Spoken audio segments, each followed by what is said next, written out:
Alright guys, what's going on? Welcome in. So Rich Cimini of ESPN dropped an article early this morning and talked about a bunch of different topics, but started the article off with the Haason Reddick latest. Now, as we all know, Reddick has skipped voluntary OTAs, but as Cimini points out here, that 2-month absence cost Reddick $250,000 of or considered as a workout bonus. He goes on to say that if Reddick blows off minicamp, shortened down from 3 days to 2, it will result in more than $50,000 in fines. Money aside, it would escalate the situation. Right now, it's mostly smoke. If he no-shows, it'll spark some fire. Coach Robert Saleh said he expects Reddick to attend, but he also said that he's had no communication with the two-time Pro Bowl selection. Now, I'll say this, skipping voluntary OTAs is one thing. Missing out on, the extra $250K is one thing. But if Reddick goes out and misses mandatory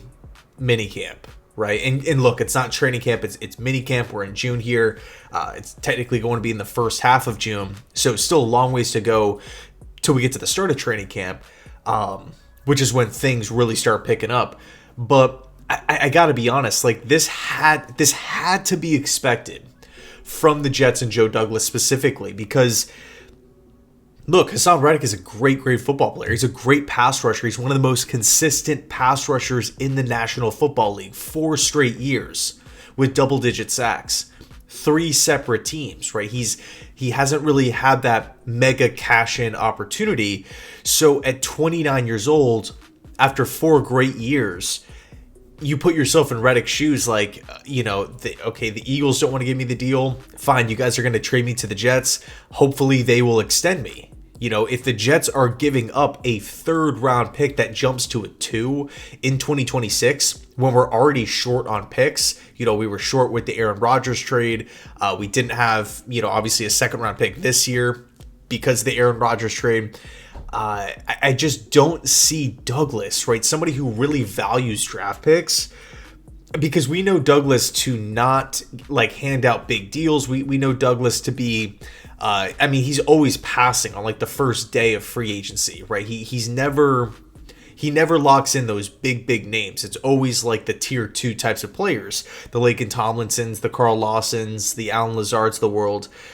It's never the Calvin Ridleys, right? Where it's the top wide receiver on the market.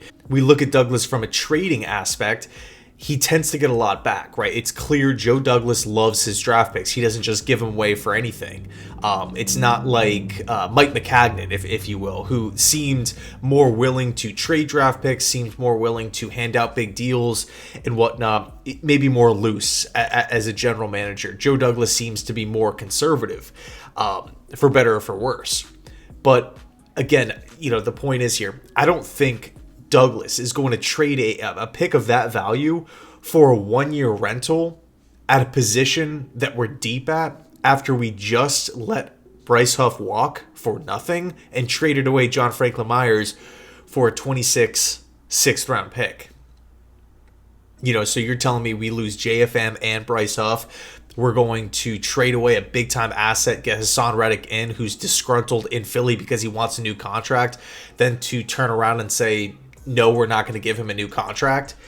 That, to me, just doesn't make any sense at all. As much as I love Reddick, you look at his numbers, you look at the impact that he's had on the field, you look at what he does for defense off the edge. The dude's a great football player, but I'll say this, I still wanted the Jets to re-sign Bryce Huff, and Reddick is older. Reddick will probably command more money. So we have to ask the question here, if Reddick skips mandatory minicamp, the Jets have got to be prepared, right? They had to have seen this coming down the pipeline. To me, it's just not realistic to say, okay, we're going to trade for a player who wants a big deal or, wants a new contract, get him in the building, but then he's just going to be totally fine just waiting around or playing out the season. And he's not going to cause any issues on this 1-year expiring deal. If that was the case, he probably just would have stayed in Philadelphia. Reddick, I don't believe, had any issues with the team, with the defense, with the teammates, with the coaches, with the organization or anything. I think he just wanted to be extended. But the Eagles were looking at it now we're going to go in a different direction. And coincidentally, they were the ones that paid Bryce Huff. So only time's going to tell here. We're going to find out in a couple of days what's going to happen here with this Reddick situation. But I wanted to take a second and look at, you know, the top paid defensive ends, right? Who are the pass rushers that are, you know, of course we know the marquee guys, but on paper, who are the top 10 guys? How much are they getting paid? What will a Haason Reddick extension look like if the Jets hand one out? So the top 10 highest paid guys in order: Nick Bosa, Josh Allen, Brian Burns to the New York Giants now. Feels weird saying that because I'm so used to saying the Panthers.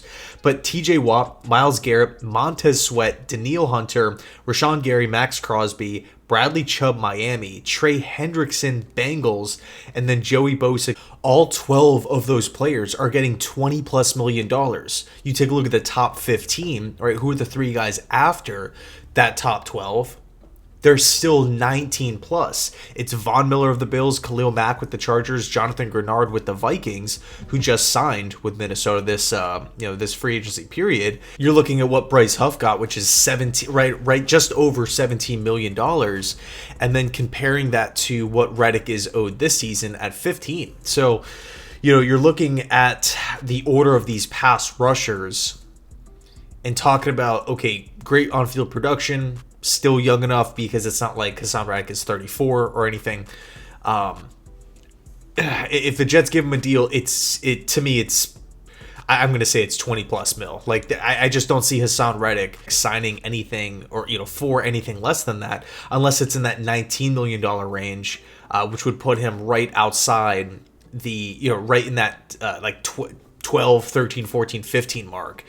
So we'll see how it plays out. Let me know your thoughts down below in the comment section. I just hope that he shows up and that, you know, the Jets know what they're doing here with this whole Haason Reddick situation, because it's not like we gave up a 7th round pick in 2027, right? It's not like we give up of something of value to Philly, and at the same time we let a young homegrown player leave for nothing, and he goes and signs with that team. So yeah, let me know your thoughts down below in the comment section.